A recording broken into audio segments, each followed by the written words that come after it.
So, do you remember who Omega was? No. That's a pity, because that's the big reveal here.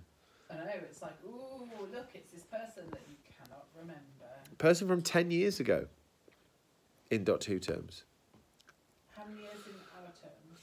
In you and me terms? So, like, in real terms, like, in between that Doctor and this Doctor. 10 years. Like, Omega was the baddie. So in real term, they expected, in real time, so they expected someone to remember for 10 years. I think this is a problem that this era's Doctor Who has. They're like, oh yeah, everybody likes Doctor Who. I think there's some other problems with this era, personally. What, like what? Well, I think Davidson is not my favourite Doctor. Yeah.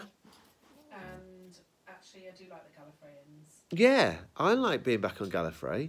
But I like Tegan, I love Tegan, I love Nissa's little face. Oh, so let's talk about that for a second. Okay, so I'm just going to get ready for bed. Sarah Sutton's been getting a mixed response here as part of the Whoathon. But I think all would be forgiven forever for that moment where the Doctor tells Nyssa that Tegan's in trouble. And obviously, you know, nobody wants Tegan to be in trouble. But Nyssa's little smile is absolutely blissful. That was a really beautiful moment. We both sort of cooed at that. That was absolutely lovely. Hey, I'm loving this story. Like, I don't know if this is in contrast to Time Flight, which really was one of the low points of my entire existence. But I'm absolutely... This is not a perfect story by any stretch of imagination. But, you know, it's the same with, you know, any inside the TARDIS type moments. Gallifrey stories often disappoint. Unless, of course, it's Deadly Assassin. In which case we all go, yay.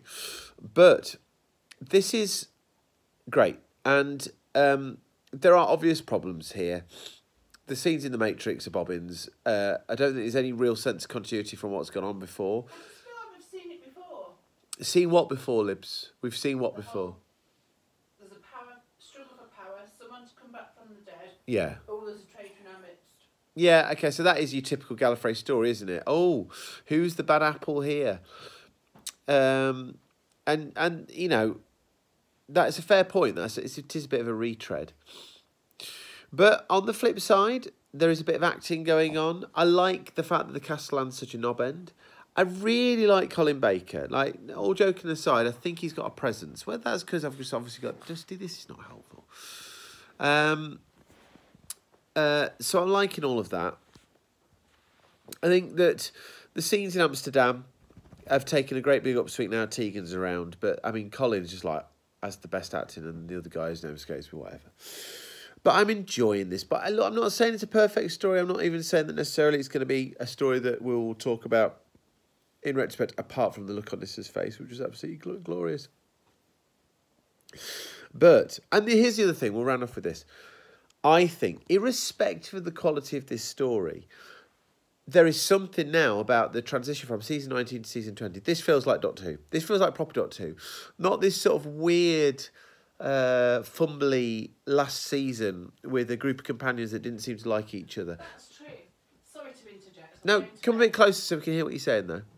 Well, Libby has a point to make. I'm going to bed. No, the point I was going to make is just that this feels like Doctor Who, how I remember it a bit more when I was younger.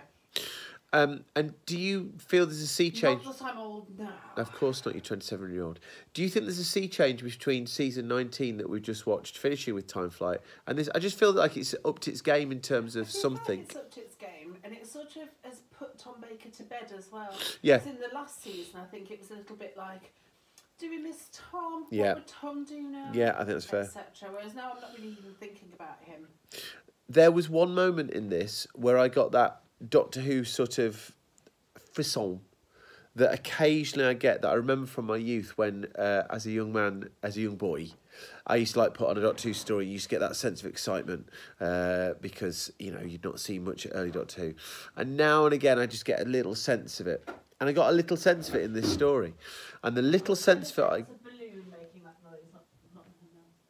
The little sense of it I got in this story was the moment the Doctor re-emerged from the sort of like the execution-y type thing, and he collapsed. I don't know what it was about that moment, but just for a moment I'm like, oh, Doctor Who, great. Which is always a glorious feeling. A very, very primal feeling? I don't know. Whatever it is. listen, I'm really enjoying the arc of Infinity. Perhaps I shouldn't enjoy it as much as I am, but I really am. That's a good thing.